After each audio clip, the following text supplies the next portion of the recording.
Welcome to The Explainer.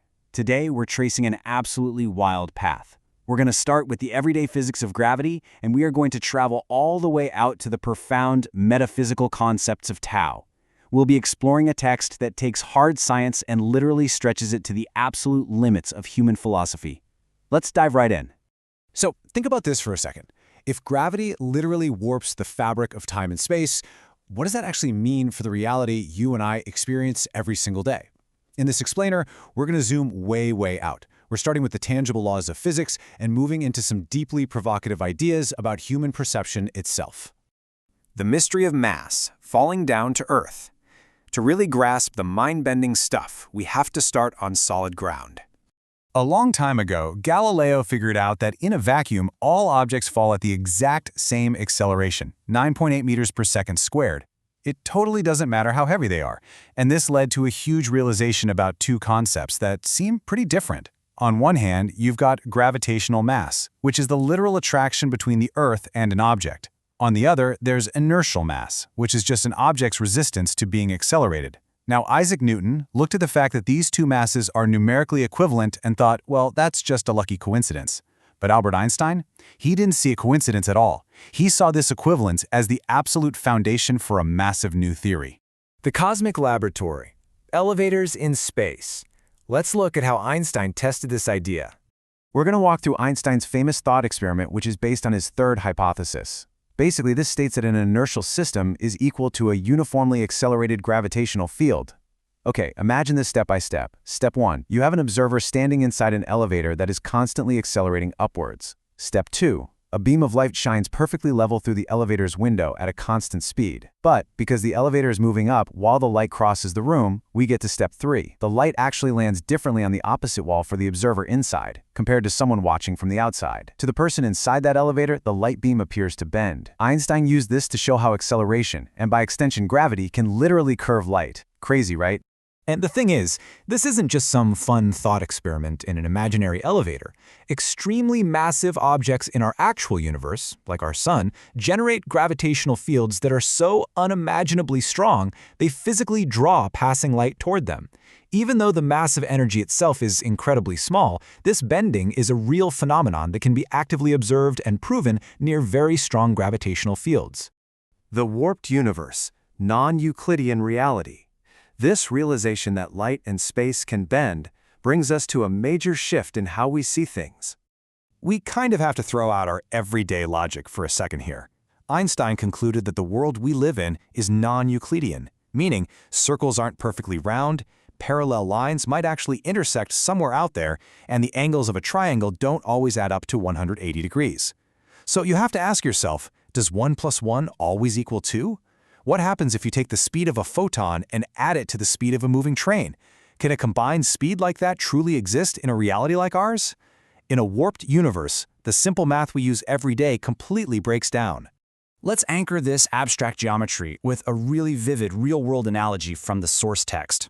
Imagine taking two incredibly precise atomic clocks. You put one at the very top of a mountain, and you leave the other identical clock right at the foot of the mountain. Over time, according to the text, their measurements will actually diverge. The clock up on the mountain will run slightly slower than the one at the bottom. The takeaway here is absolutely crucial.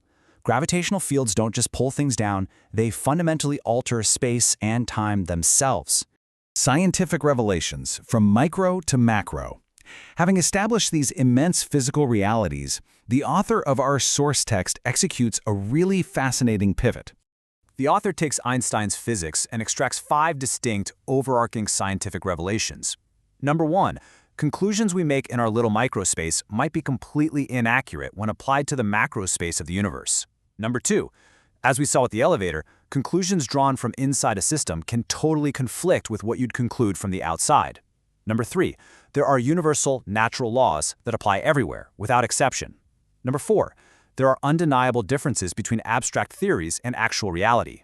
And number 5, space and time are absolutely not absolute. These 5 points systematically dismantle the rigid, unyielding ways we traditionally try to understand our universe. Which brings us to this paradigm-shifting thesis from the author. Quote, "That which is in our consciousness is not truth, but distorted reality." The author is taking relativity and applying it directly to human existence. They're posing the idea that humanity might have been living mistakenly this whole time. Everything we think we know might just be a localized distortion. A holographic worldview, the metaphysical conclusion. This is where we make the source's final, enormous leap from physics into philosophy. Let's look at how the author interprets relativity on a spiritual level. The author introduces a definition of tal, or the will of the greatest creator. Now, in the context of this text, this isn't just an abstract spiritual concept. The author defines it as those irrefutable universal laws we were just talking about, the rules that successfully apply to all space and time. The text asserts that physics itself actually points toward this unified divine will operating as the ultimate universal natural law. To really get this, the author argues we need a totally new way of thinking, defining it here as holographic order. This is presented as a required perspective. The argument is that instead of believing blindly in classical theories or absolute doctrines within religious, social, or governmental systems, we must use holographic order. Why? Because relativity shows us that from a macro perspective, the absolute truths of any one tiny microsystem may ultimately be proven false. Following this thread leads to some incredibly extreme philosophical implications. Because time and space are relative and not absolute, the text argues that reversing from old age back to youth or living across entirely different spatial dimensions is theoretically possible. It's a radical, massive extension of Einstein's mathematical theories applied directly to the biological and spiritual human experience. So, to summarize this manifesto, the author leaves us with these final points. Right now, we are completely ignorant of the true meanings of time and space. We've barely even scratched the surface. Therefore, aggressively opposing new ideas or philosophical perspectives is actually reactionary. It suppresses human nature and life itself. The author concludes that conceptually unifying all religions is the only relatively correct way of thinking, and that following this macro-level way, this universal natural law, is what will ultimately bring salvation from human suffering. Which leaves us with one final, massive question. We've traveled from gravity and dropping objects to elevators in space bending light, all the way to questioning the very doctrines that guide human society. If our daily view of the universe is just a distorted micro-reality, are you ready to look through the macro lens? It challenges how we perceive absolutely everything. Thanks so much for hanging out with me on this explainer, and keep questioning your reality.